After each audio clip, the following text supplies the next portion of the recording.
Hey everybody, welcome back to the Southern Fried Geekery podcast. Man, I am excited about this episode.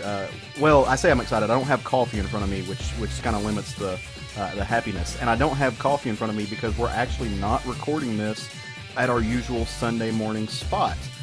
Instead of coffee, I've got a delicious beer. But this is episode 131, and I have got myself, as per usual, Caleb Alexander McKenzie, plus my booze with me. Matt Trogdon. And I'm Craig Lance. How you guys doing, man? I'm good. Doing well. I'm good. Awesome. So we have got kind of a fun episode planned. Am I wrong? You usually not are, wrong. but tonight you're not. That's hurtful. It's true, but hurtful. No, it's going to be fun because we are joined by a guest, and it's somebody that I think Craig and I have actually known for a while. We've hung out with him at conventions. We see him here and there, and we talks with him on the internets all the time.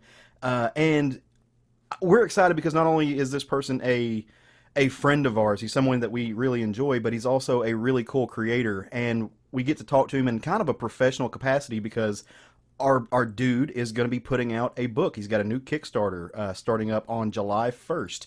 And that person is none other than Mr. Tom Kelly. How you doing, brother? Doing all right. Hello there, podcast folk. Well, I guess first and foremost, we got to get started with how are you doing in this weird and insane time? You know, it's funny. First of all, I'm doing all right. I'm doing fine. Everybody around me is, safe and healthy, so that's good. As for mentally dealing with the situation, it's weird because comic book artists generally work at home 24/7. Mm-hmm. So being locked down hasn't affected my daily routine other than I can't take a break in the middle of the day and just go out and get a coffee or walk down the street and go to the CVS, right? Right. I mean, now it's opened up a lot more in Chicago because Chicago's been working hard to try to keep everything, to sort of stay with the guidelines and just very slowly, methodically open up as, the situation warrants. So we're slowly, coming out of our Midwestern shell here. But for me and my psyche and my mental frame, I was I don't know, I've been just doing work and doing commissions and, really a lot of what I would do every day. Mm-hmm. Sadly, I've had projects I've been worked on where I've just worked, 2 weeks straight and never left the apartment in the past. So it's I've got to stay home. Oh, okay. Right. What I do. I mean, I know so many people are man, you don't get it. I'm an active person. I go out, I do things. I'm yeah, no, I mean, it's a tough transition. It's just anybody, a comic book artist is like a monk cloistered in a cave. Right. Sitting there, hand illuminating your manuscript, your manuscript every day. That's what you do. You get up, you go and do it, you get some lunch, you go do it some more, and then you go to sleep, and then, rinse and repeat. So my extracurricular activities, outside fun stuff, that's, diminished down. But my daily routine and the stuff I've been doing since the late 90s, it's the same. I'm okay, all right, shit's going on, but all right. Yeah, so I can kind of relate to that. Like I said, mentally you hate to see what's going on in the world, and you absolutely feel for the people who are sick and the people who have lost loved ones, and setting that part to the side and not taking that part lightly. The disruption of routine, I'm kind of excited about having tangible proof that yes, all of those meetings could have just been emails. Yeah. And Yeah. we can send that forward. And so in that respect, I'm just okay, I'm actually fine with this. This can be the new normal where we cut down on just a lot of the bullshit that we didn't need to do in the first place. Well, it'll definitely cut down on commute times. I mean, that's for sure. Absolutely. So I'm glad to hear you're doing well, man. Again, you're in a much more booming metropolis than we are, stuck down here in Arkansas. But in a lot of respects, y'all have handled this a lot better than we have. So our numbers down here are exploding. But it's good to hear that. Honestly, it's good to hear hope in your voice because we've spoken to some people over the last few weeks, and that's not there. Well, I think it's the plus of living in the Midwest. Mm-hmm. I'm not from Chicago where I live now. I actually grew up in northeastern Pennsylvania. If anybody's ever watched the show The Office, Scranton, Pennsylvania, I live like about 7 minutes from that actual place. Oh wow. So yeah, I moved to Chicago in about 2000. And the one thing, you sort of learn living here is like, Midwesterners are a very subdued sort of folk. That like they go through so many of the harsh winters. They're sort of used to like just trudging through and getting through the situation, whatever it is. Right. Because like you can't hurry up the cold. Like it's just there. You deal with it. And I think that like influences the mindset, here of this area. And then especially you add on that like it still is a big city, so you have all the sort of cosmopolitan mindsets. It's a lot of different people always interacting with each other. Mm-hmm. So, you get the good and the bad of that. The good is that people are more flexible and more adaptable. And the bad is that like it's very easy to kind of come into a clash if things don't go right. Yes, somebody breaks the social contract. It can get raw real quick. Yeah, So, Tom, so kind of the reason we have you on today, other than the fact that we just wanted to talk to you, because that's always fun. You and I think it's fair to say you and I have been friends for what, going on about 4 years now, 3 or 4 years? Yeah. We, met through the EOC community, but, we've hung out at cons. I've seen some of your work. And so when you message us and you say, hey, I've got this project, I'd love to come on and talk about it. I think I was real quick, and I hope I was quick enough with it, saying, oh, like, absolutely, let's get you on the show and talk about it. Because we like to support our friends, especially our friends who are talented, who are putting out cool stuff. So you've got a new graphic novel that you are about to release into the world, your baby, as it were. Yeah. Called Fist Frankenstein. Yes. Fist Frankenstein. Tell us about it. Like, go into it. What's this going to be like? Well, the germ of the idea came several years ago. Like all comic book fans, comic book readers, you play those what if games in your head of like, hey, this would be a cool idea, or wouldn't that be interesting, or what if this character, had the power of Thor or whatever. And so I always would notice, especially like when I would read like Incredible Hulk comics or Superman comics, that neither of those characters know how to fight. Like when you read a Batman or a Daredevil book, like you see that they're like trained in martial arts, and they're like, they can take a punch and they can do nerve strikes and like, a lot of things like that. But like the Hulk and Superman are bruisers. They're just so tough. They sort of like just win because of that. And so the germ of the idea came to me, what if a character like the Hulk really was trained and knew how to fight, like knew actually martial arts. So from that nucleus, I sort of like expanded it, into, just kept working with the idea. It never really left me. A lot of ideas, you get them and then they don't stick because you don't really know if there's something there that you want to pursue. This idea stuck with me. And then so I started developing it, and I thought, well, I can't just call up Marvel Comics and be like, yo, I got a plan, give me some money, and we're gonna make a comic, You mean Marvel doesn't just throw money out?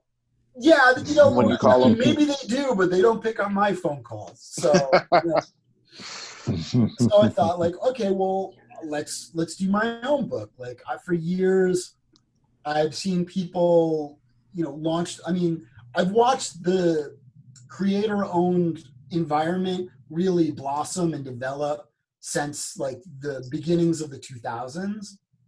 Because, realistically, my Kickstarter campaign is only like, and me doing this book is only really possible because of crowdfunding and crowdsourcing and the community of comic book fans that actually have embraced that process as a way to get a book.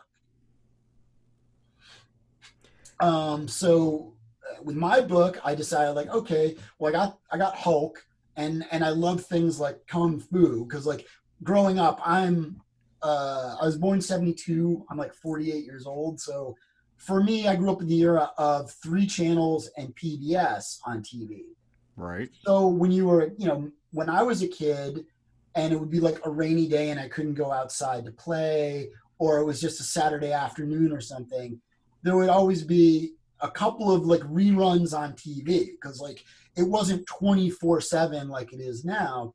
So a lot of times they were just filling like dead times of television with reruns of stuff. So you get a lot of Hammer horror movies, a lot of Universal monsters, and a lot of Kung Fu theater. Mm-hmm.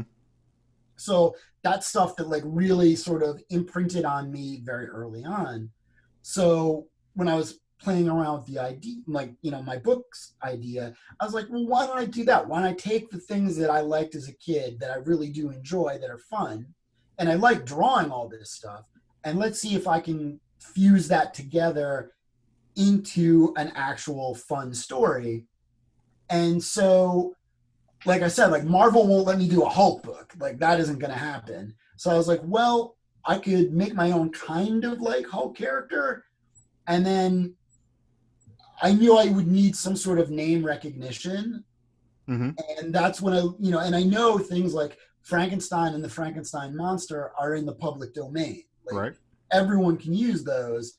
So I was like, well, a lot of the Hulk is actually taken from Frankenstein. Like Hulk is like part Dr. Jekyll and Mr. Hyde and part Frankenstein kind of put together. So I was like, well, if I just go all the way to the root and sort of work up from that, I think I could come up with a fun story. And that's the sort of early genesis of, Fist Frankenstein. That's awesome. It's amazing. Yeah, so I mean, so it's kind of, and just only because you brought up Marvel, it's, what happens if Shang-Chi catches the radiation? It sounds like a little bit. Oh yeah, totally. Hulks out and goes crazy. Or like, think of it like in sort of the Batman universe. Like, what if Superman was trained to the level that Batman was in fighting? Like, whenever you read a Superman comic, he's just kind of throwing like crappy punches. Mm-hmm. Like, even when he's fighting Mongol or some super awesome robot or some warrior like Maxima or somebody, he's really throwing like dopey punches. Yeah, he kind of fights like a brawler. There's not a lot of finesse to it. Like one of my favorite books is the Superman versus Muhammad Ali. Mm-hmm.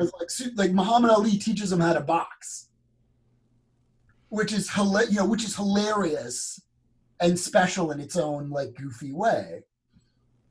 Yeah, they actually addressed that a couple of years ago with Wonder Woman telling him he didn't know how to fight, that he was just so strong he could just punch his way out of anything. So she taught him how to fight. Right, because it's it's silly, right? But like they still don't lean on that. Like when you see Batman, no matter who's drawing Batman or writing Batman, you're gonna have him do like kicks and thrusts and nerve strikes and all these things. Superman's kind of like, hello, citizen. Oh, I mean, the joke with Superman is like they shoot him with the guns, then they throw the gun at him, and then he ducks. Like really? Like, really?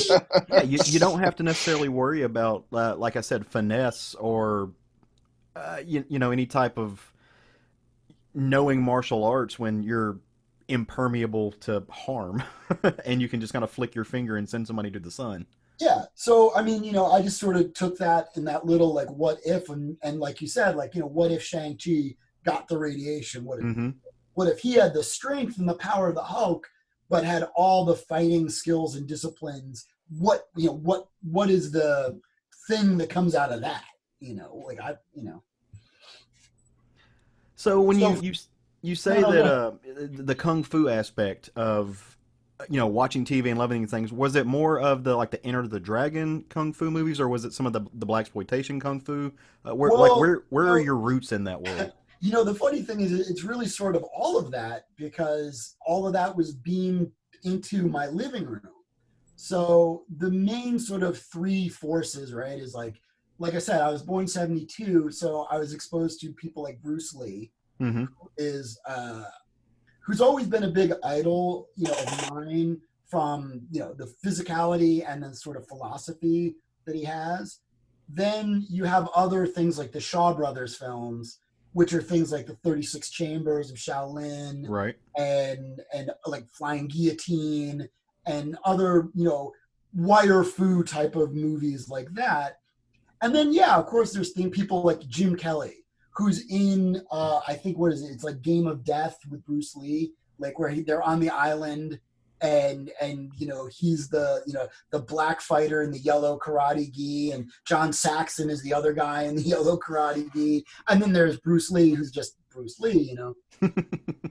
So it's like all of that. I mean, it's the same of like all the American Ninja movies I've watched. I've watched the Chuck Norris Octagon films. Then there's also the video games, whether it's like Street Fighter and Karate Champ and Kung Fu Master and Mortal Kombat. Like, that's all the stuff that I grew up with. Like, you just exposed to it. So it just sort of seeps in and permeates. I mean, then even the Marvel comics, like, if you read, one of the definitive Daredevil runs is, when Elektra and the Hand show up. And that's the, right. The Red Ninjas, Well, I have to say, I'm looking at, some of the art from this book that you sent us in the promotionals, and it's absolutely beautiful. Just throwing that out there. It's, this book is absolutely beautiful from the couple of pages you sent us. Oh, thank you. It's glad to. I'm glad to hear it. The plus and minus of doing your own book, a creator-owned book, is that you have time to work on everything, because it just takes time. You have to work around your schedule. Right. So you just fit it in. Like, I started, like, when I first started to actually put pencil to paper for this book, was about early 2015, and just all the stuff that happened, just as life is life, right, slows down your production. So you just chip away at it slowly, which does give you a chance to refine everything a lot more. So you can get a really solid piece of artwork and develop that stuff all the way through, because you can't do it fast. You just have to. When you have one that takes, like you said, you started in 2015, it's 2020, so you look back at some of your early stuff. Have you went back and maybe redone some of it because your style's changed in 5 years, or have you modified it at all or anything like that? Stylistically, no. Your style's always changing, but right. 5 years wasn't too big of a gap, because I had been working on it intermittently all that time. But yeah, there were parts of the story that kept changing, like the actual story, and then some of the way the storytelling was developed, that did change. Like, certain sequences would get cut, other sequences would get enhanced. Right. Certain characters would be redesigned because I didn't like the way, like, some of the villains or certain tertiary characters didn't work. Like, I just didn't like their right. look. So yeah, like there was a little bit of change. The overall style, no, but certain mechanics in the storytelling and the way the story unfolded, yes. Like, that was always in flux. Gotcha. Well, I think that's kind of the hard thing about being a storyteller, especially as an independent storyteller, somebody who doesn't have an editor on you. You're constantly going back and seeing how your narrative is working. And it's not easy to change entire pages as far as art goes, but if you're writing something, it's easy to go back and change a chapter, and as you learn different narrative tricks. And I can imagine, I'm only a prose writer. I don't do comics, but I can imagine you're constantly going back and having to fight yourself on self editorialization. Yeah, another person had asked me. I mean, this is a good question because another person had brought this up too. Like, when you're both the writer and the artist, like, who wins? Like, how do you do that, right? And really, the way I approach it is, a few ways that are just my own process. Like, I work mostly more like for my own stuff in more of a Marvel method. So I'll develop a plot and a story outline, and then basic like beat structure of what I want to happen. And then I'll sort of go from there into the artwork. And then I'll start doing dialoguing and massaging the scenes in that environment. But when I write like I'm a writer just telling the artist what to do. Right. And then when I draw, I'm the artist who gets the script going, yeah, I'm not drawing that. Like, that's cool, but I'm not drawing that because that doesn't make sense. And why does writer Tom love crowds? Right. Well, it's not even that. I'm not even setting myself up from stuff. You just like in your mind, and it's easy for a writer to do this, is to build a virtual set in their mind and say, okay, the camera's going to be behind him, and then it's a tracking shot, and we're going to dolly through. And when you're the artist, you're like, that's great, but we're not making a movie. Like, the camera isn't going to move because I just moved my hand. Like, if it's a tracking shot, I got to draw a couple panels and move the viewer's eye across those panels. So there's a push-pull. Like, there's a lot of times, like, if someone hands me a script, like another writer, whether they're someone who's worked professionally for years or a very indie writer, I really just tell them, like, write me a script so you can clearly tell me, like, your story and everything that's going on. But once you do that, you're handing me the baton. Like, once you let go, and you have to let go, then I'm running the race, and I'm running it my way. So, like, that's great that you're telling me, like, oh, and it's an overhead shot and the camera's here. Like, I'm not going to do it. I'm not going to do that. Like that's nonsense. Like, no, I mean, you're not telling a seasoned cinematographer right how to shoot a scene. If you're the writer, you're going to give them a script and say, oh, I was thinking of these shots. And then you let that cinematographer go, all right, well, this is all I do. Like, this is my job. Right. I'm not telling you how to write dialogue, so you're not telling me how to move the camera around, Not to mention, like you said, if you have somebody who's not an artist and who's not used to drawing sequentials, the thing about comics is if you want to show movement, you go from panel to panel. And I can't tell you how many, like, scripts that I've read, even for non-comic scripts, for, scripts for a play where they forget that you have a fixed stage in those panels, and you can only do one or two things at a time. If you trying to do too much, you just muddle up and the story doesn't work.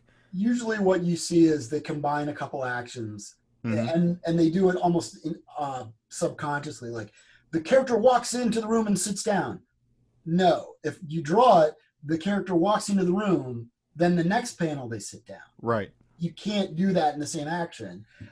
Or like they pick up the phone and they start talking about something, and you're like, yeah, now you have a separate conversation that's going to like sometimes, especially with an unseasoned writer, they want a lot of dialogue, but they don't realize the dialogue takes up so much visual space that they're like, okay, no, you have to draw the interior of the detective's, seedy apartment, and, they're going to outline every detail that's in the apartment because it's important to the story. Then they're going to have, like, the answer machine go off and this big long monologue come out, and you just watch your, like, drawing space diminish and diminish and diminish, and you're like, well, there's no point in me drawing all that stuff because it's just being covered over by word balloons. Yeah. Yeah. I mean, it's great that it's there. Like, if you edit it down, yeah, you can see more in the background, but that's a super inefficient way to work because the artist is drawing twice as much as they need to have done, and that makes it just go, like, the development cycle that much longer. Whereas, like, no, like, keep it simple and elegant, and then they just move your way through.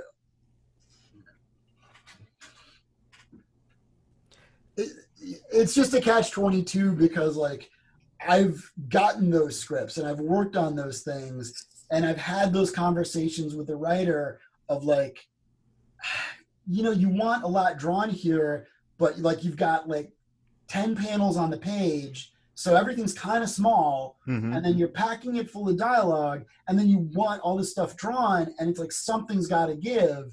And since you're the writer, and if you're the person whose project this is, it's going to be my artwork that's going to give, not your writing.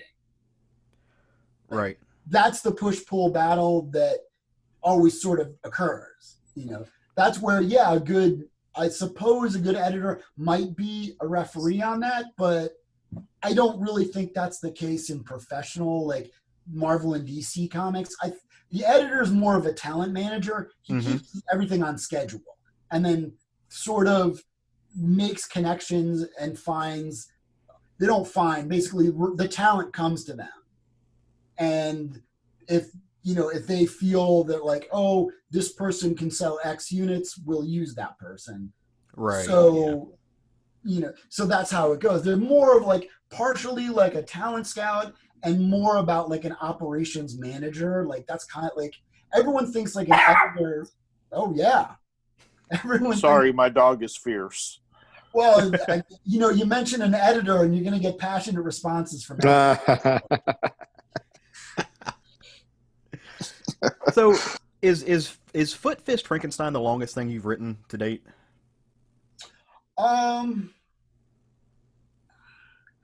It's funny. Probably as my own actual thing, yes. It's probably of my own creation. For other professional projects that I've been hired and paid to do, it's about on par. Like, okay. I've worked for, like, entertainment companies and other comic book publishers, so I've worked on some stuff like I've done films that just never have come out. Right. So I've storyboarded whole films that, they paid really well, but, like, the film doesn't come out, so I can't talk about it. I'm under contract for that. For sure. So it's a lot of work, but you get paid. Well, no, I've done stuff for, like, indie comics that, some of them just never came out. Like, somewhere along the line, the project got derailed. Yeah. And that happens. You miss a window, and there's a lot of indie publishers that sort of show up and then disappear, like, just as quick. Right. Well, no, and the reason I ask about if it's the longest thing, because like, Frankenstein looks like it's going to be about 120 pages, give or take. But it's a graphic novel, like, it's one wholly encompassed story. So that means that you're, from the artistic side or from the writing side, your pacing is inherently a little bit different than what it would be for, like, episodic comics. Writing one issue and we're getting from issue 1 to issue 2. And I was just kind of wondering because we've spoken to artists on here who just do, they just do issues of comics, and we've spoken to artists who just do graphic novels. But it's not every day that we get to talk to somebody who's actually done both, who's lived in both of those worlds. And I guess this kind of goes back to the editorializing of your own work. But how do you plan out your pacing and your changes, your scene changes and the dynamic changes in a graphic novel? For a graphic novel, the way I did it is I did it like you would do different acts, like the first act, the second act, the third act, the fourth act. Basically, I came up with a plot, like, basically a simple story, like A to B to C. Right. And then within it, I was like, okay, the main character starts here. I have to get them to the very end. And so along the way, there's sort of a rhythm that I want to create. I want to create those beats. So like when you hear of like the hero's journey and that sort of writing trope, it's like, yeah, like there's going to be some, like they're going to start off, then there's going to be like an impediment or an obstacle that comes in their way. They'll overcome that, and that'll propel them into the next beat. And you sort of try to learn to ratchet up the story tension as you go, so that like when you get to the very end, that's where you hit the maximum like peak.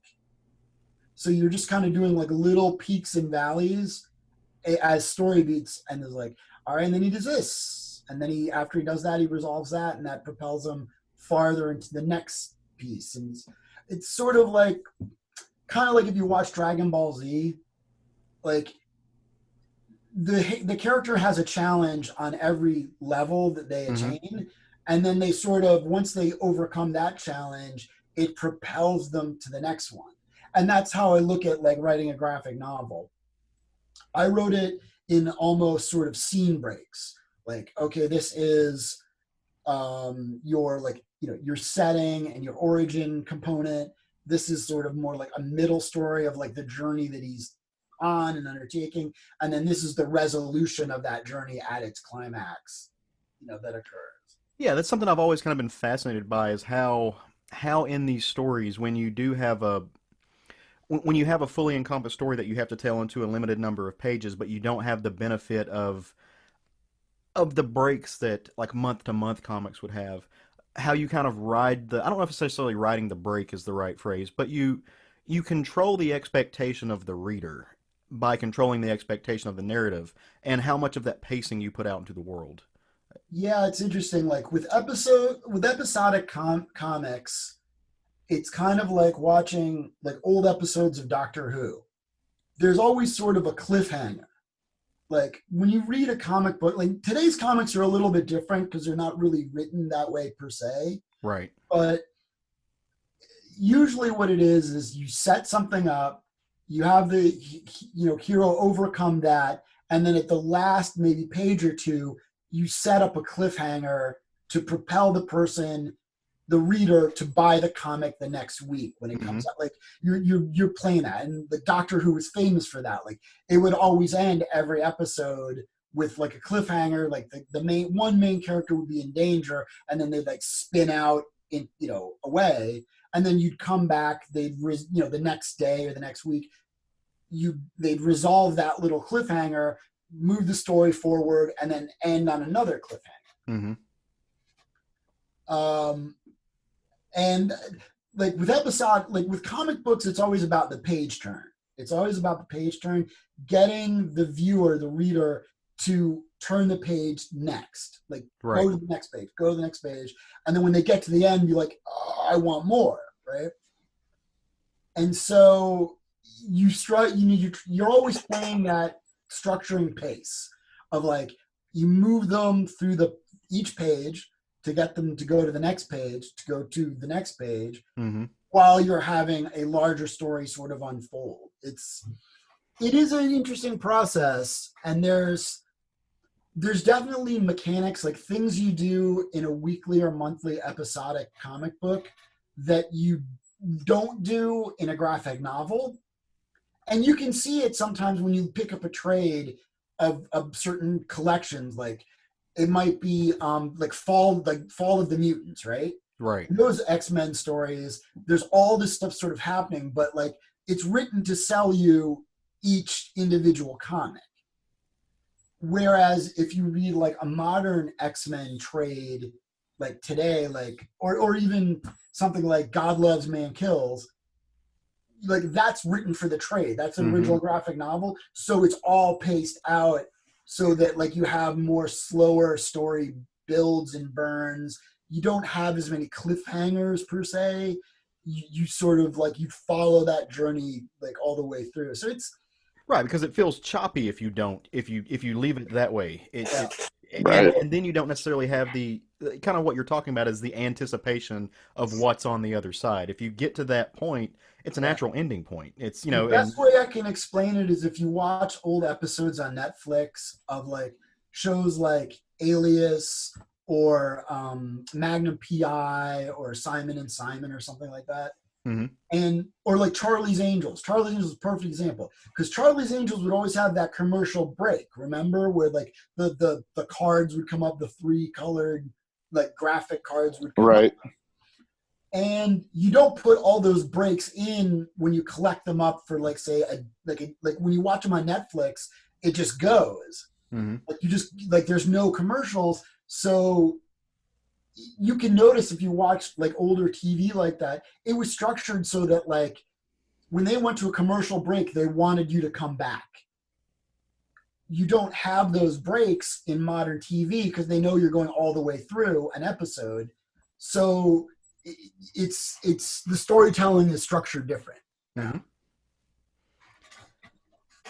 It's funny, we've been talking to Tom the writer this whole time, which I say it's funny because I don't know you as Tom the writer. I know you as Tom the artist. Like I'm sitting here laughing at myself. I'm like, I've never heard Tom get into the writing aspect of it. And I love that we were, but kind of tell us a little bit about how you got to where you are now. Like what's the story of Tom the artist? When did you first start putting pen to paper?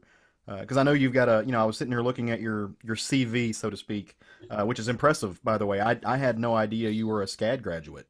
Oh yeah. It's well, okay. So I'll get into all that and I'll tell you that stories. So I grew up in northeastern Pennsylvania, right around Scranton, PA, and like I said, I was born in '72. So much of my time was either playing in the woods with my friends or watching monster or kung fu movies growing up. I was a slow reader when I was younger. Mm-hmm. I busted my leg. Basically playing in the woods, I broke my leg when I was in nursery school, like kindergarten. So I missed so much school in that formative period of time that put me really, I already was a slow reader to start with, and that just put me so far back, I ended up like repeating the first grade. Mm-hmm. And my parents were both, like my dad was a doctor and my mom had worked as a hospital dietitian. So they were both, well educated, and they were both, wanted me to read. So they tried a lot of different things. And one of the thing that stuck was comic books. My older brother, he's 9 years older than me, and he would buy comic books at the corner store. And I'd always like sneak into his room and like look at them. I couldn't read them, but I really liked the art. And I mean, he was getting like, Batman, like the Neil Adams Batman, mm-hmm. The early X-Men stuff and, stuff that looked super cool. So I'd always like kind of look at the pictures and think it was cool and sort of figure out kind of what's going on. And so my parents realized very smartly that was an effective tool to get me to read.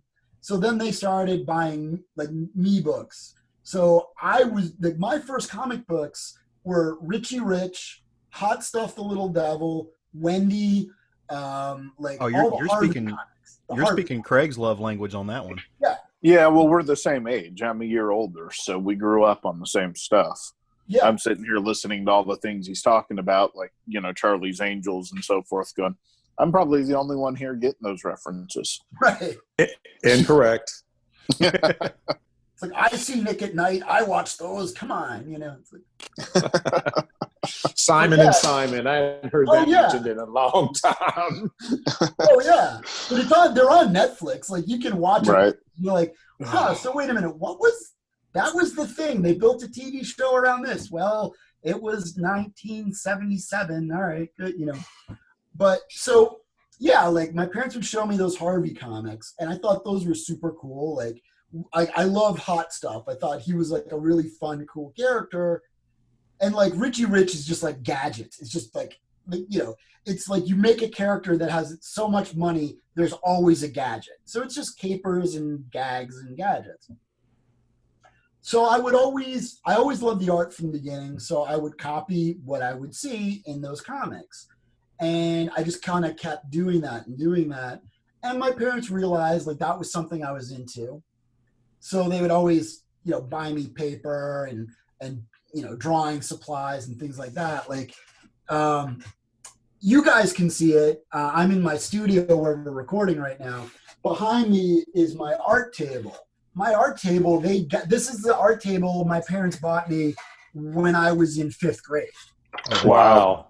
That's yeah. awesome. I mean, it just used to be huge. It just used to be giant, and I was a tiny person on it. Now it's sort of grown. Like, I'm a bigger person on it. But yeah, like I've been really always interested in art. I was very fortunate too because my mom really loved art.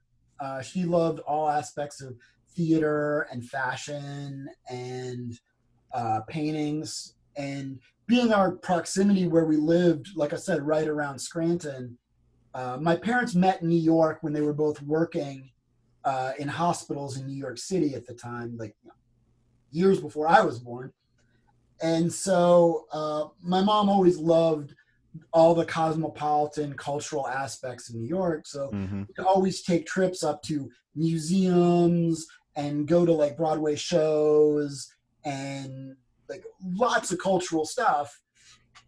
And I liked it. It was cool. Like, you go to the Guggenheim Museum or the Metropolitan Museum of Art for all different shows. And you're like, oh, that's cool. And this is cool. Or the Museum of Modern Art. And you're like, oh, hey, that's an Andy Warhol. And that's this and that's that. And so she really was a huge sort of driving force or really supportive pillar of, my interest in art.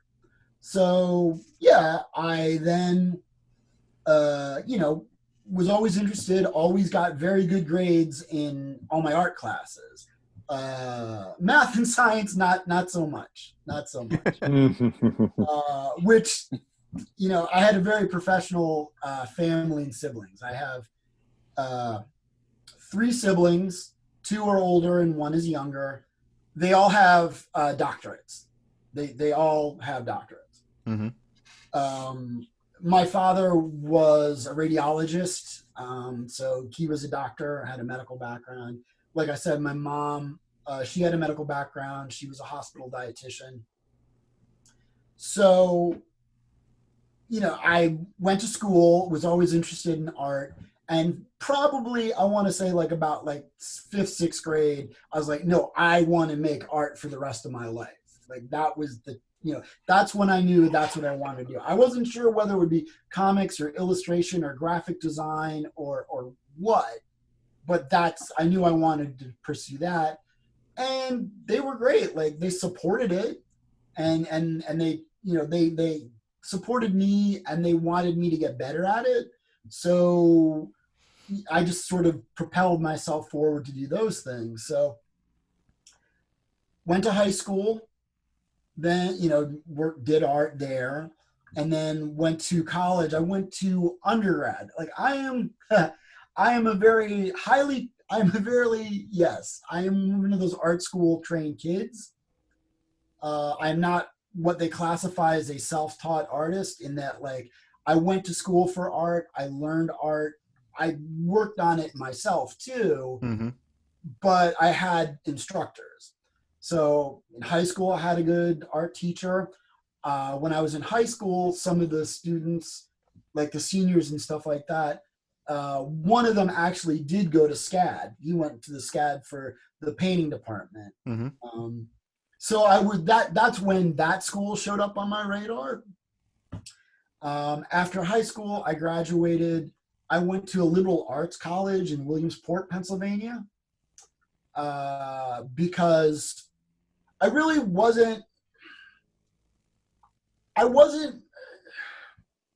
I didn't want to go to an art school because I wanted more of a college experience, a more well-rounded experience.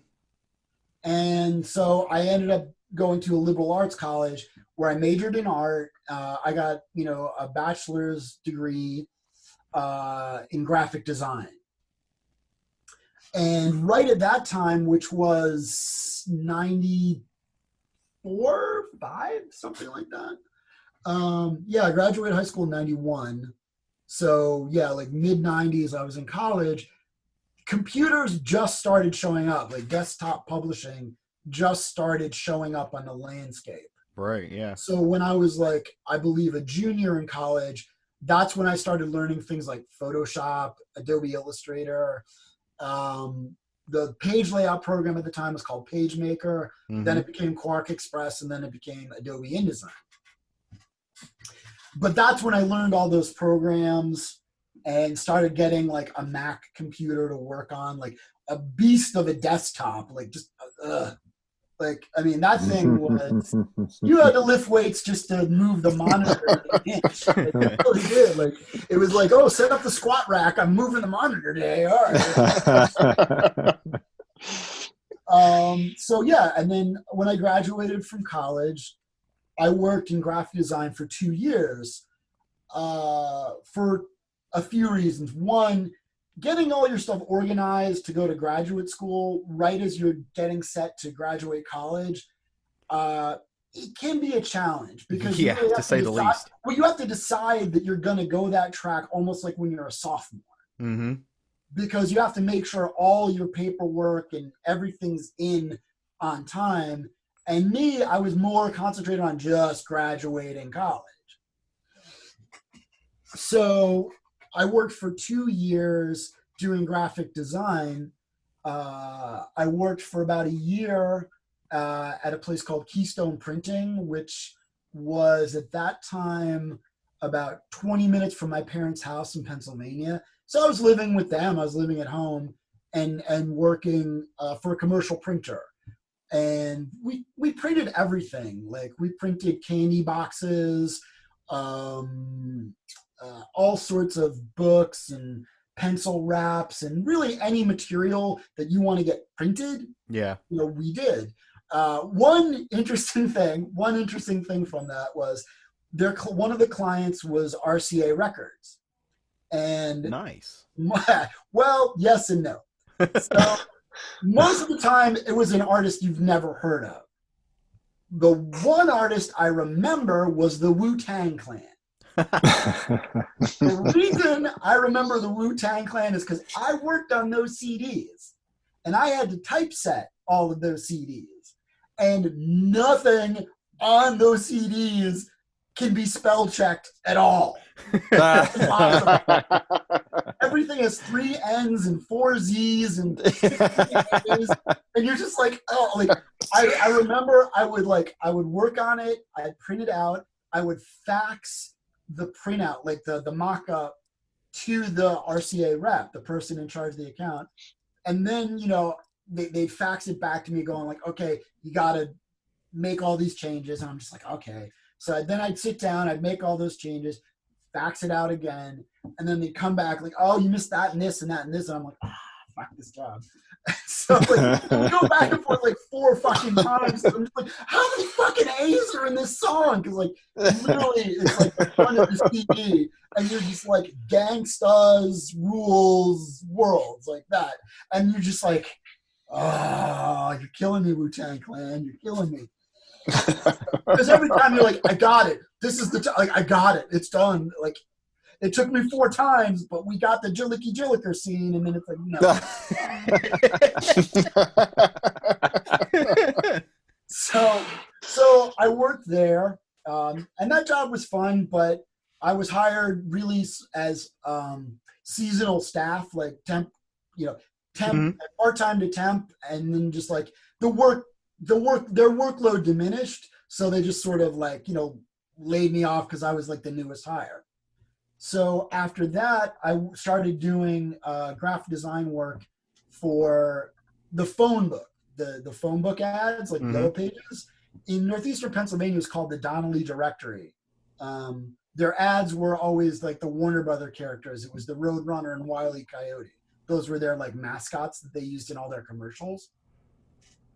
So in that environment, I was sort of like a cubicle beast.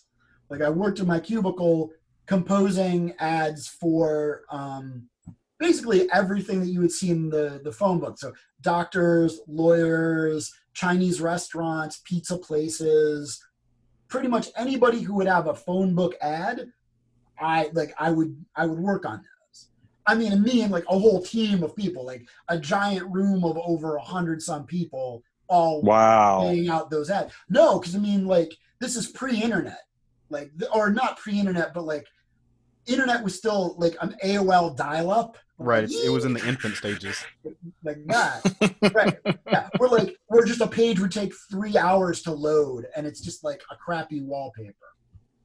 So people really still used a lot for their advertising the phone books.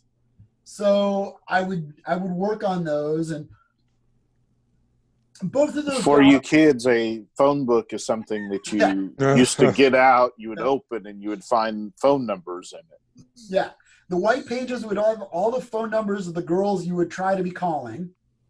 And then the yellow pages would have things of like, what's the number for the pizza place I'm going to order takeout from tonight? Right. You know? It was like Google before you could Google. Yeah, it was analog Something Google. like that. Yeah. Analog Google. So, both of those jobs, you learn a lot about like printing and how to prep files and like working that environment, but it's not really creative. Like mostly what I was doing a lot of the times was being a font monkey. I was just matching fonts and typefaces for things and then organizing stuff. Like you don't have a lot of creativity per se. You really are just kind of like, hey, we need somebody to put this text right here and make sure that it's spelled right. I'm like, okay, So after like 2 years of, doing that stuff, I just was like, I always wanted to go to graduate school. I just never got, I just wasn't like, I couldn't get the paperwork to naturally go in right from undergraduate to graduate school. So I got all that stuff together. I got all that paperwork and the requirements and all that junk. And I looked at a bunch of different art schools, and I felt that like I really wanted to study comic books. I always loved the art in comics, and I always loved the, you just have a love affair from day one with it. So I was like, well, that'd be cool. And like, I definitely wanted to go to graduate school. And if I was going to go, I wanted to learn a new skill set. Mm-hmm. And SCAD was really unique at that time because they were the only one giving graduate credit. Like they were the only one that had a graduate program for comic books. Yeah, so that was going to be kind of my next question was why SCAD as opposed to something like the Kubert School? And I guess you just answered it. But did you look at going to the Kubert School? Oh yeah, I looked at the Kubert School. I looked at schools like Pratt and a bunch of other schools in northeastern Pennsylvania that had really good reputations. But it really was the fact that I could study comic books, and then when I was done, I would actually have a master's degree at the end of it. Mm-hmm. Which, a lot of people are going to say, oh man, you have a master's degree in comic books. It's like, but no, it's like, I have a master's degree in illustration in visual storytelling. You can call that comic books or sequential art, but it's like, no, it's also character design and storyboarding and script writing. Like that's where I learned all the script writing stuff. It's literally everything that goes into making every television show or film or commercial or the graphics that you see online, web design. It's all of it. Yeah, even gaming have a lot of story beats that they break down, and I've known different comic book writers and artists who've worked for different video game companies, on projects because like it's a natural like skill set that like transfers. You're like, oh no, we just got to tell a story, and then we got to do it like visually. We got to design a character to look like a bad guy or a good guy, and all that sort of stuff. So yeah, like what really did draw me to SCAD very much at that time was the graduate department, because I was like, whatever I was going to study, I was going to get a higher education level of. So whether I went back to do more graphic design or animation or whatever else, I wasn't going to be like, I'm not going to walk away without the actual like next level credit. Like that wasn't going to work in my wheelhouse. I would feel that would be nonsense, right? So I went down to, and make no mistake, like I went and visited SCAD. Like my parents, we went down to Savannah, like took like a 4-day vacation, like looked at the school, checked it out, like got a tour of all the facilities, talked to people in apartments, like, you know, doing all the research. And I also did that with other art schools in, you know, in Pennsylvania. Because I mean, Pitt, like Carnegie Mellon in Pennsylvania has a really good reputation as a strong art school. So, you know, I did my research and I was like, no, I think SCAD is like what I want to pursue, the right fit, and the best sort of bang for my buck. Well, and you joined some good company coming out of there. I mean, guys like Trad Moore are from there, and so many of the comic artists that are really tearing up comics today. There's a lot of guys. I mean, most people remember Trad because he's a known name, like especially right now. But like, for example, like when I was in grad school, Sean Crystal came into the department a year after me. Oh, wow. You know, I was like, so I know Sean. I've hung out drinking with him down in Savannah, Georgia for you know, days. And, you know, Sean Gordon Murphy went to SCAD. Like, he didn't finish up at SCAD. Like art school is not, like art school is weird in that like some people, like they're there for a while, but then the minute they get like work in that arena that they want to work in, they stop. They don't finish. It's more of like, it's a holding pen. And then they're like, okay, well, I don't need this anymore because I'm working in this industry. Like Chris Brenner, like he, you know, Rico Renzi, like those guys, they were at SCAD. They just didn't finish. And I literally know numerous SCAD students who were amazing guys. Like literally you'd sit in the room going like, well, I'm fucked. Like, I've got these pages I'm working on. I think they look good. And this guy's got like fucking a Mobius painting that he did. And you're just like, God fucking damn it. No, I mean, no lie. There was this guy, his name, I think he teaches art for a university, an art school in Florida. His name was Elio Guerra. He was from South America. My God, that guy was fucking amazing. Like he's an amazing fucking painter. He would do fully painted work. Like basically when you go into graduate studies for like comic books, really you're self-directing yourself. Like you have a certain amount of classes that you pick up to round out like what you're studying. Really, those are all just electives. So like for me, I picked like computer coloring and like some other discipline classes that I wanted to learn more of. And I mean, they recommend that you take this to have a more robust skill set. But a lot of what you do is like you go into what's called graduate studio.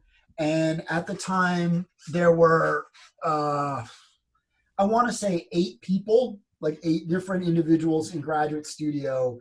And you all meet. Like, it doesn't matter what part of the track that you're in. Like, maybe you've been there for a year, maybe you've been there for 2 years, maybe you're brand new.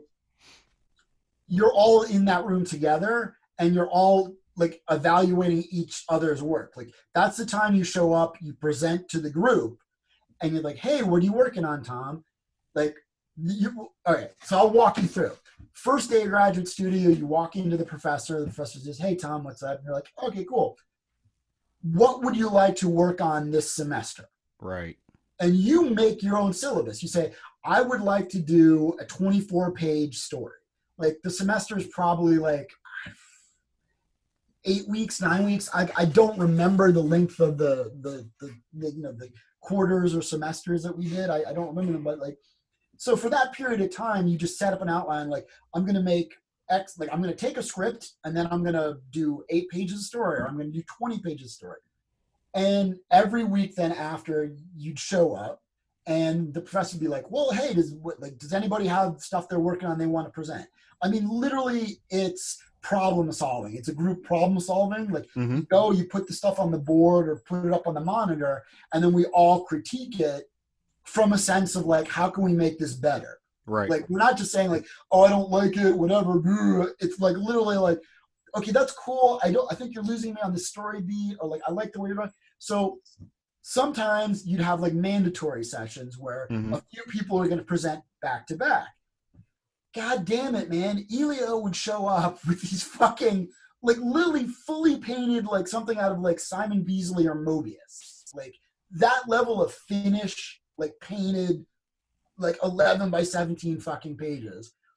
And you'd be like, oh man, it's like I gotta follow Elvis. Like I'm the following act after Elvis has just torn up the room, and you're just like, oh, you know. So, and you know, so it was a fun environment because it's super talented people. Like not everybody.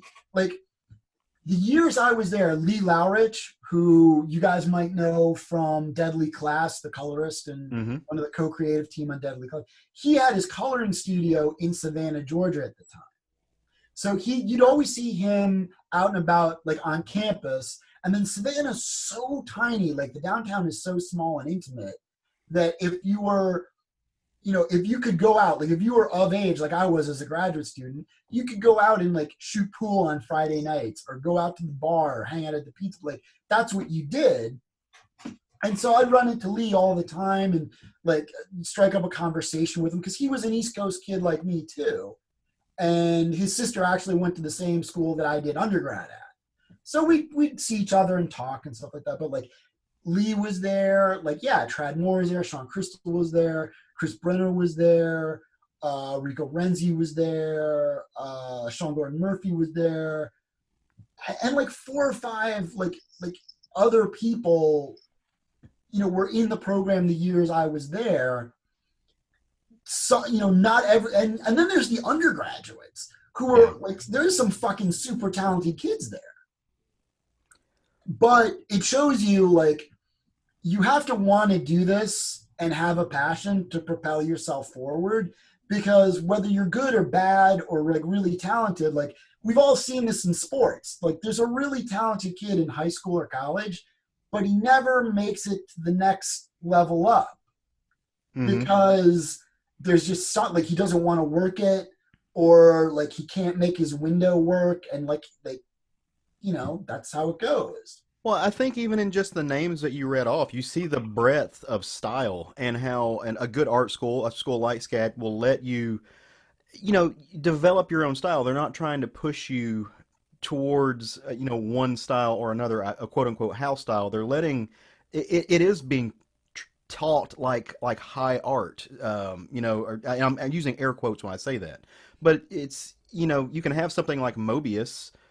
Which is, yeah, it's highly detailed. It's amazing painting. But then you can also have something like Tom Gauld, his work. Like, I find equal value in both of those. I think both of those are at the pinnacle. But, you know, Tom is basically making comic strips with as minimal lines as possible. And they're brilliant and they're amazing. And so you can look at almost the scope of what's coming out of that school. And it really speaks to what having I don't know if you would call it a traditional art background versus being self-taught. I think that's important. I think because it gives you a skill set to, you know, kind of pull a Sienkiewicz at some point. We were talking about that with our buddy Justin Jordan. When Sienkiewicz came out, he was a Neil Adams clone, and he was, and I say that lovingly, but he was very much in you the can school. see it in his Moon Knight, yeah. Yeah, absolutely. But then when he started doing, you know, stuff like Demon Bear, and he got really into the avant-garde Sienkiewicz stuff that we know now, it was leaning into more of this traditional, quote-unquote, high art influence and bringing that into sequential storytelling, where it just exploded the medium that he did. I do give SCAD a lot of credit, because their mandate wasn't, like the professors I had, especially at that time, weren't trying, like you said, teach you a house style. Mm-hmm. They were trying to teach you the professional methods of making comics. Like, like one of the disciplines, one of the courses you could take was like alternative comic, where you'd basically spend your time making a non superhero like comic or a non-mainstream comic. You'd explore, you know, a different facet of comic book making, right? As well as like disciplines. Like I remember when I got into, like, you have courses like inking, right? Mm-hmm. And I remember when I got into the inking class, you know, there were definitely people there who were like, oh, I thought like I was just going to learn all these like little inking tricks. And the professor's like, no, like, you're going to learn how to ink for you. Like, I'm going to demo a bunch of materials over the course of this class. You're going to try them out, and you're going to see, like, what's the best fit for you. So it's not like they're like, no, there's only one way to do this type of a page, and you do backgrounds with this pen, and then you use the Series 7 brush for this, and, you know. And also, like, things like computer coloring and digital lettering were really brand new at that time. Mm-hmm. Like, you start looking like this was 96, 97. Mm-hmm. So it was being used. You started seeing like digital coloring and digital lettering being used first by the image guys, and then like being refined and more adopted by like mainstream Marvel and DC. And so, yeah, like when you're being taught that, and I'm in that weird, like both worlds, like analog and digital, like how I learn stuff. Mm-hmm. So I was like, yeah, when people pull out that stupid Ames lettering guide, that little like wheel that you like turn and like rule lines, is like, it's insane. Like, that is the dumbest tool in the fucking history of the universe. Because when you open up a program like Adobe Illustrator or InDesign, and you can letter like 10 pages in the time it would take you to like just rule out one page of, you know, with the Ames lettering guide, it's like, it's not efficient. Like, it was a great tool when people were still doing like camera paste up, where they get out like, you know, the little like glue, and then they put it on the back of things, and they like paste everything down and then shoot it with a camera, and like that's, you know, how they would do stuff. So, I mean, I remember showing people how to letter comics, like other students I knew, because like I had a graphic design background. So Mm-hmm. I had used I had used at that time, it was Quark Express, Adobe Illustrator, and Photoshop. Like I was fluent because I worked in it. Like I trained in it in school, and then I worked in it professionally for 2 years. Plus, you can say you typeset for Wu-Tang. I mean, who gets to say that? Yeah. Well, also a lot of country western singers too, but none of them really made it big. So I don't know what to tell you, you know? But yeah, so like it was really weird in that like you'd have a certain amount of professors who'd still be teaching, you know, the Ames lettering guide, sort of like, this is how you letter. And then like, you know, I'm sitting there going like, well, yeah, that's great, but like we solved that problem. Technology fixed it. Right. And so, you know, but again, like to SCAD's credit, they also had computer labs, and like they would get, like they were starting to get Cintiqs, and they were starting to, like, now when you go there, like, because I've had friends who've gone back and talk with them, and they're like, oh yeah, man, like so many of the classes, you just have a big Wacom Cintiq tablet, and you're just drawing like on the screen and doing stuff like that. And I'm like, yeah, like it was, I think the myth is nowadays the concept of the self-taught artist. It sounds really good, like, oh, I'm a self-taught artist. Great, okay. But how many basketball players are self-taught basketball players in the NBA?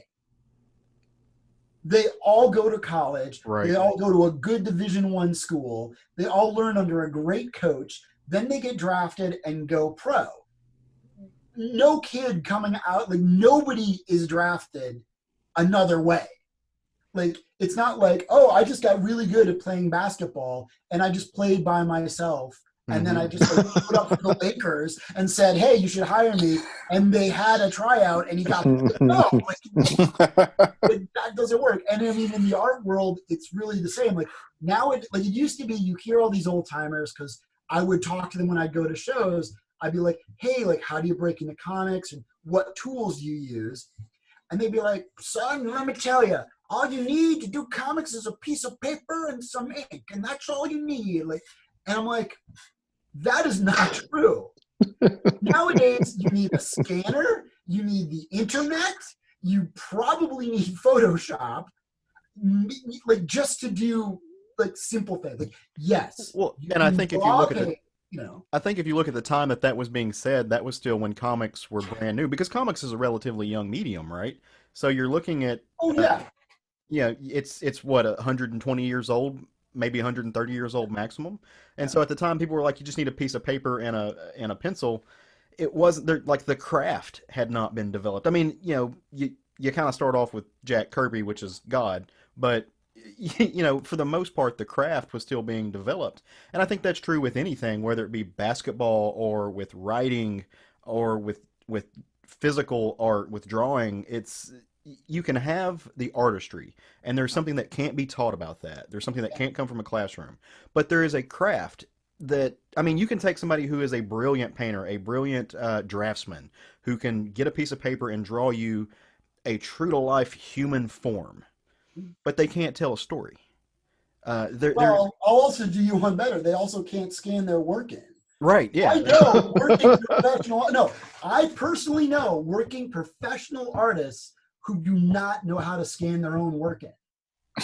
Like, they have one setting on their scanner that they've set, and if that gets janked or whatever, that's like downtime. They're on tech support with the Geek Squad trying to figure shit out. Well, yes, I'm going down to the FedEx. All they have to do is just set something up. Like, just go in and do like a 7-year-old kid in grade school knows how to like set their scanner. So like, I agree with you, Caleb. There's a lot of craft and love and internal skill that people develop through self-study and self-work. When I was saying the craft aspect, I was saying more like that is the part that you have to, like, you need to get taught. That's the part that you can, like, you go to the professional level, you go to the educational, you go to academia to learn that aspect of the craft, and they teach you, if it's writing, how to break down a chapter, or if comics, how to do layouts and basic motions, and to tell a story and to show movement through stillness. Like, that's a craft thing that can come from the classroom. And I think a lot of people who just do comics on their own and they don't study the mechanics of sequential art, they miss that. And I think that, like, that's where you see people who can produce a brilliant single panel, but they can't produce a brilliant story. Because they don't have that traditional academic craft knowledge. Yeah, visual storytelling is challenging, and it isn't for everyone. Like, not everybody has that gear that they want to go into. Mm-hmm. But it's also interesting too, in that, like, a lot, what you're taught academically is like the strengths and weaknesses of your academic program. If you have a good program, they show you a lot of stuff, and you have enough interest to then dig deeper and really just sort of dive in and explore more and more that enriches you. Like right. They show you an aspect, and then you yourself, through self-dedication, hone that skill up. Just embellishes that, yeah. Yeah. So, and I mean, I felt, SCAD was very good for that. And also, like, it doesn't hurt that, like, SCAD is a very well-endowed school. Like, they're very well funded. So their facilities are generally very good.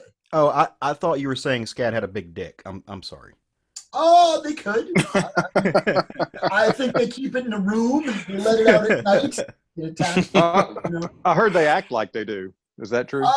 Well, it's a big school with a lot of different departments. Some have a lot. The comic book department never got the love when I was there, because there weren't comic book movies. It wasn't a $1 billion industry at that time.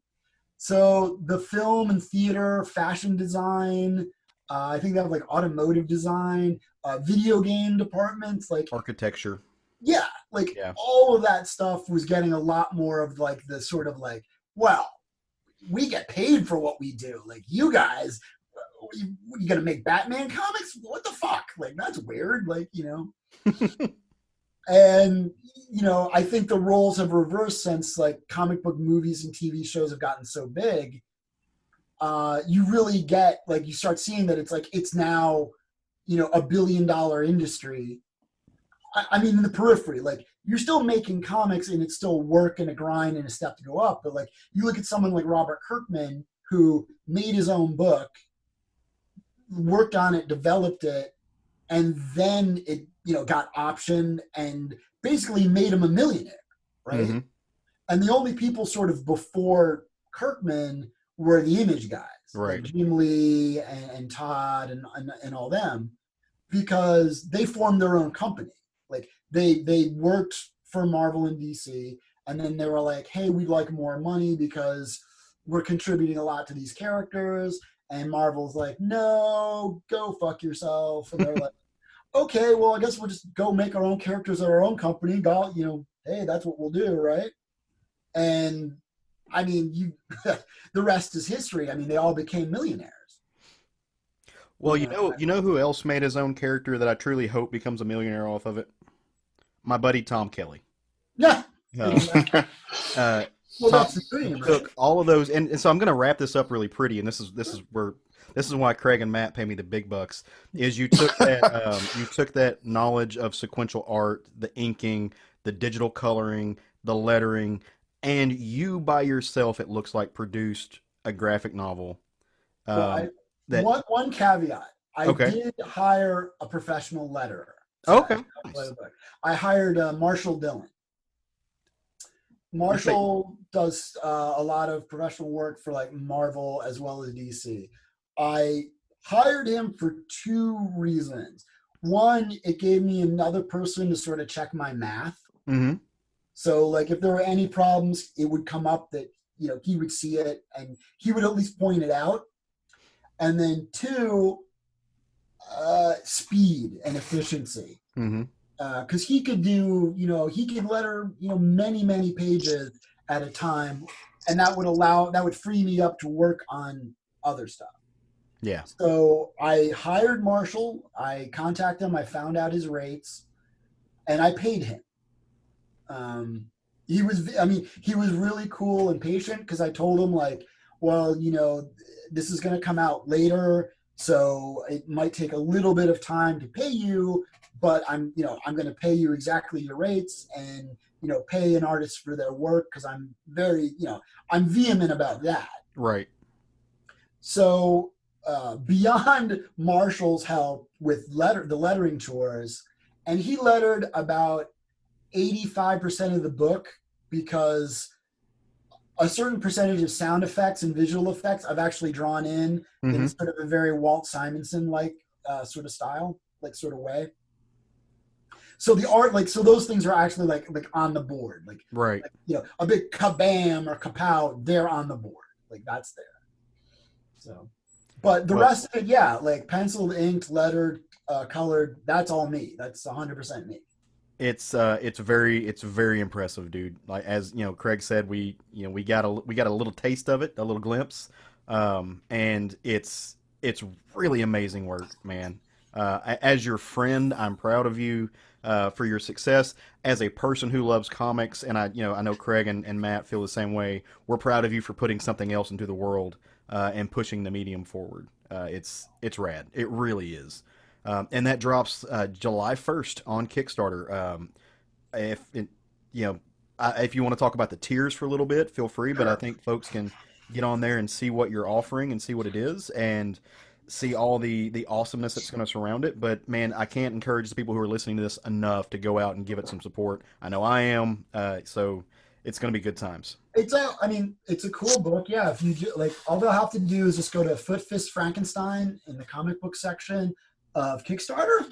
Mm-hmm. And I'll send you guys links and stuff too, so you can post them on your sites and pages when it goes live on July 1st. And like I said, it's a fun story. It's a fusion of all the stuff I liked as a kid. So it's comic books, monsters, and kung fu theater. So I put that all together, and out came the Fist Frankenstein, which is it's a revenge story. It's basically, I like to say that the story itself is like John Wick meets the Incredible Hulk, a la kung fu theater. It's it's Frankenstein who's just trying to be left alone and live his life. Some bad people show up And obviously they won't leave him alone. And they push him just too far. Yeah. And after he's pushed, he pushes back. And the last thing you want coming after you is a giant Frankenstein monster who knows Kung Fu. The tiers will be super fun. I've really tried to come up with good rewards that aren't impossible to ship out, because that's really kind of the secret sauce of a lot of Kickstarters is the fulfillment. Because you can promise a lot of, like, they tell you when you look up on Kickstarter, like they have all these like tutorials and briefings of like what to do and what not to do. And they really try to stress of like, you know, under promise and over perform, right? Over fulfill. And so rewards wise, a lot of the rewards are, you know, drawings by me. If people go to my main website, which is my DeviantArt page, tomkellyart.deviantart, or you can follow me on Instagram, tomkellyart on Instagram, you can see, you know, samples of like the artwork that I do, whether it's pen and ink or full color and all that stuff. And a lot of that is going to be made, is baked into the tiers. The first tier, at the $5 tier, that reward is you get the digital comic. You get a digital version of the comic. Basically what you get is all 120 pages of the comic book, like in a cool PDF format that you can get for $5. Then on the $10 level, you get what I call the digital deluxe, which is the comic book, but you get the comic book that you will get also on the Kickstarter campaign. You're not getting the digital comic that's going to be released, let's say later on Comixology or something like that. Right. You're getting one specifically only for Kickstarter. So you're getting an alternative Kickstarter cover to the digital version. And the story itself is a little bit different because I read a bunch of digital comics myself, and I find that double page spreads don't really function very well.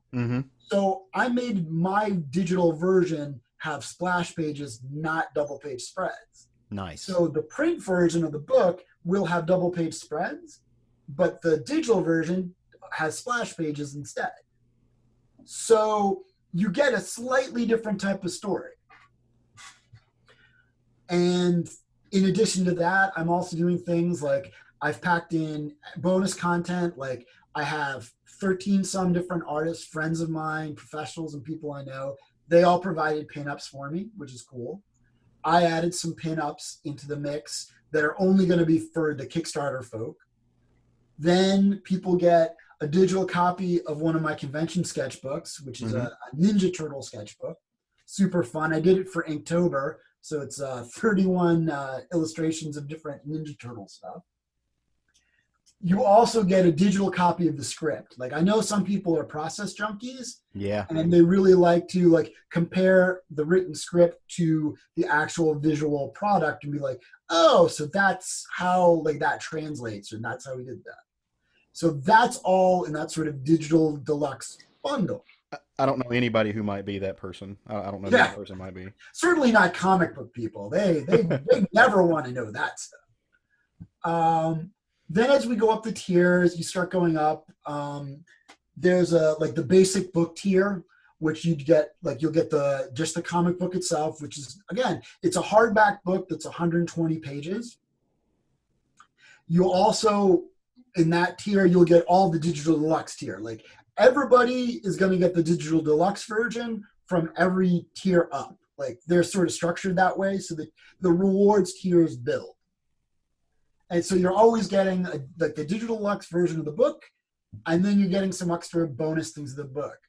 And so after this sort of initial just the book itself, then you get into specialty elements. So what I created was I tried to come up with something that was cost effective for me to produce and ship out to people, but still special. So I call it like the brown paper bag dust cover. It's really a sketch cover. I'm showing it to you guys over the Zoom. That's But awesome. if you guys remember, like when we're all kids, we would like cover our grade school books with like grocery store bags to just protect them. So what I'm doing is I'm making those into the dust covers. And then you can do it like it's a sketch cover. So there's a blank option so that you can get any artist to draw on it. Then there's also a front cover option where you'll get like an actual custom sketch commission done by me on the front cover. And then of course there's like a wraparound cover edition where you can get like 2 characters, commissioned on that sort of, in that environment. It's a little bit more challenging, but I like to think of like, if people remember in grade school, like how they used to like doodle and draw on their math books and their science books and how they'd cover them because, you're sort of like just sort of leasing the books for that for that season. And the nice thing about the way these dust covers are is that like some people don't like dust covers, but it gives me a chance to customize the book. And then if you want, you can always just take the cover off, put it in a frame, and then just keep the book out, to read. Some other parts of the tiers are original art pages. Like I have a whole bunch of like 11 by 17 original art pages, which are like a lot of the splash pages, and even a copy of, let me see, the cover. Like the cover is going to be one of the rewards. So wow. Yeah. That's gorgeous. Yeah. So, and I will also be posting all this stuff on all my social networks during the course of the campaign. Like when you go to the Kickstarter page, you'll see all these rewards, like the visual representations of everything. I'm also really lucky too because some of the people who did pinup artwork for me gave me the originals. One person who comes to mind is J.K. Woodward. J.K. Woodward did this like full painted piece of the main character Frankenstein for me to use as a pinup for the book. And then he sent me the original to put into the campaign. So that'll be a tier that you can like pledge for, and you'll get J.K.'s original painting as well as art commissions from me and things like that. That's badass, dude. And I love the DIY dust covers. That's rare. I've never seen that done on a Kickstarter before. Nobody had. Like, it was funny. I was trying, like, because I started thinking about this process so long ago, I was really trying to come up with rewards. And there were some rewards that, unfortunately, the way the environment is right now, they wouldn't work. I wanted to do rewards where someone could be my convention, where I'd give you my +1 badge and you could like have a table and sit there and you could either go do the show and just dump your stuff at my table, or you could sit there and like watch me work the show, like things like that. As well as there were other rewards that I sort of took off the table of like, going to different places to do demos and lectures and stuff, because it's just not, I don't know what I can promise about that right now. For sure, yeah, and we don't, because you don't know where the world is going to go. Yeah, like that situation's a little more fluid, and it's always better not to promise things. Right. Because I mean, we've all seen Kickstarters that have promised certain rewards that they've never done. Mm-hmm. Like never done. Like, oh, we're going to put on a radio play. We're going to put out this vinyl record, like whatever the fuck it is. And like they never, and nobody calls them out because they're like, well, I just wanted them to make their thing and that's cool. But I'm like, no, man, like you promised it, we paid for it, work it over. Yeah. Yeah. Like, well, hopefully this stuff will, as far as the COVID stuff, will get past, fairly quickly. But it will. But it's one of those scenarios like you can't you shouldn't promise anything. You're only maybe 50%. Right. You want to ensure that you can deliver. So. Yeah, I mean that was really my main mandate when I started doing the campaign too, because that's the thing. Like some people launch their campaign, they do it, they their campaign's successful, then they go off and do the book. I did it the other way around. I did the book. Now I'm launching the campaign to get the funds just to get it printed. Right. The work is done. Like, all the work is done. Like, it's a 120-page graphic novel, full colored, lettered, all that. Like I have a printer. I've been talking to the printer. All the files are set up. I literally just like if the campaign is successful and reaches its goal, then I literally email the printer and say, print it. Like that, that's what you do. So, and the reason I did it that way is because I hate waiting like 2 years to get a book. Oh, for if sure. It ever comes. Yeah. Like, if it ever comes. Like, because there's a lot of things that can happen in that in-between time that can derail stuff. Mm-hmm. Some of it, yeah, like it is that person's problem. Like they didn't come through. Other times it's not anybody's problem. Like, hey man, like maybe there's a fire in China or an earthquake or something at your printer in China, and now like your book can't get printed. Right. You have to find another printer, which throws off your timeline. That's Makes things fine. complicated. Everyone will understand that because that's an act of God. But if it's something like, well, my car broke down and then I had some problems and I just couldn't do it. Like, I'm like, no, man, no. Like, it's so much easier to make a commitment to somebody when 95% of the work is done. Right. It's just this. And so, yeah, like when people come, to my Kickstarter page, when you go to Fist Frankenstein on Kickstarter, you're going to see like in like the story, in the outline, the way the tiers are structured, the rewards, like the way stuff is talked about and explained, like it's clearly spelled out, like what's done, what I need to get done, when the fulfillment would begin and all that, and all those details. And yeah, like obviously if it goes well, then I have a lot of commissions and drawings to do. But hey, I like drawing. That's cool. Like that's the one thing as an artist you can promise, and that's cool. But like, I wasn't going to try to be like, oh, I'll do a radio play with you, or I'll do like shadow puppets and then send you that. Like, no, like, what does it have to do with comics? Like it's cool. Or like you see these other people, they like keep adding like more and more books to like their package, as if they don't understand how shipping works and how like every book you add makes it more expensive to ship.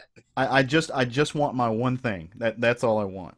But no, man, I completely feel you on that. And like you said, you've got everything done. It's ready to go. Just got to raise up publishing stuff. And that's awesome because people are going to get what they paid for and they're going to get it on time. And it's going to be an amazing product. Again, it drops on July 1st. We're going to encourage everybody to go out and check it out. In the meantime, we're all fans of the funny books and we all read comics whenever we can get them. And at the end of every show, we like to just kind of give a pitch of something that's coming out in the next couple of weeks or the next week that is about to hit the market for anybody who is reading stuff on the regular basis, stuff that we're going to try to pick up. And I love this part because New Comic Book Day is kind of my favorite day of the week.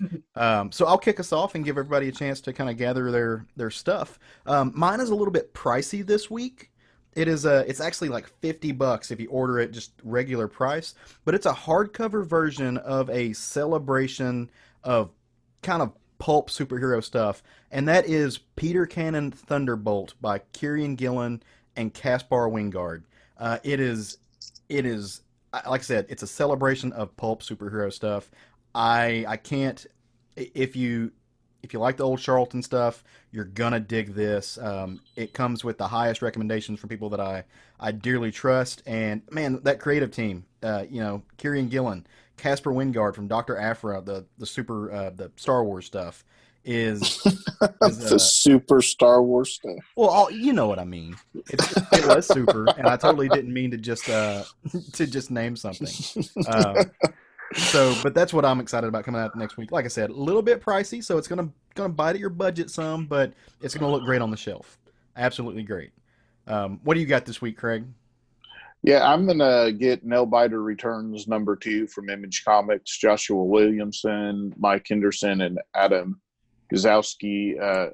I really, enjoyed Nailbiter Volume 1, and now that Nailbiter Volume 2 is here, in issue 2, I'm excited. Nice. Matt, what you got, buddy? So I'm looking for. I'm just laughing at Craig going, I'm excited. I'm excited. It just totally read that off a card. So I'm looking forward to Billionaire Island #2 from Ahoy Comics. This is the Mark Russell, Stephen Pugh book. Mm-hmm. I was hoping that I was afraid this one got nipped because of the COVID, as the kids are calling it. But we're gonna keep getting. Looking forward to #2 to see where this story goes. Very cool. And Tom, we saved the best for last, buddy. You jump in on this with us. What's coming out or what's happening the next couple weeks that you're digging? Well, definitely one of the books I just picked up this past week, and it's an ongoing series, is the Wonder Woman Dead Earth by Daniel Warren Johnson. Yes. That book is super awesome. It's like just crazy fun and just some amazing drawings in there. And Daniel's a really nice guy. I know him, so it's always fun to see people and you like produce some really killer stuff. Also, I would recommend, if anybody is out there in the digital environment, pick up the DC Comics Swamp Thing New Roots. Mm-hmm. That's something I've been reading over the course of being in quarantine. And it's really good. It's a really fun series. It's available, I think, on probably on Comixology, and I think maybe on Hoopla, the library app. It's like a digital only book right now. I'm sure they'll collect it at some point. But it's just a lot of fun, Swamp Thing stories. If you like Swamp Thing, then okay, this is a cool story to read. So that's what I would recommend. We don't let people listen to the show if they don't like Swamp Thing. So everyone listens to the show likes Swamp Thing. So absolutely, friends, family, and freaks and geeks and everybody at home listen to this. Go check those things out. If you want to check our buddy Kelly out, remember, keep your eye on Kickstarter. July 1st, he's dropping the Fist Frankenstein, and it's going to be rad. You can see more of his work at his Instagram page, which he plugged earlier, and we'll have links to. Go check out his DeviantArt page, Tom Kelly. Is it Tom Kelly? DeviantArt. Okay. Go check that out. And of course, come hang out with Tom and us and everybody else on our Facebook group that we're in. We're always chatting stuff up there. We love it. You can find it. Just go to that little search bar, type in Southern Fried Geekery. It'll pull you right to us. We also, although we're not artists, we also have an Instagram page and a Twitter page. We're at SFG Podcast on both of those. Follow us, link to us, show us what you're reading. Check out what we're reading. It's all a fun time. It's all just a celebration of the comics that we love. If you want to congratulate Tom through us, or if you just want to say how amazing you find my dulcet tones, you can fire an email to us at southernfriedgeekery@gmail.com. And if nothing else, I don't know where a feather fucking came from. Don't ask me. I'm just tired and drunk. If nothing else, go forth and love some comics.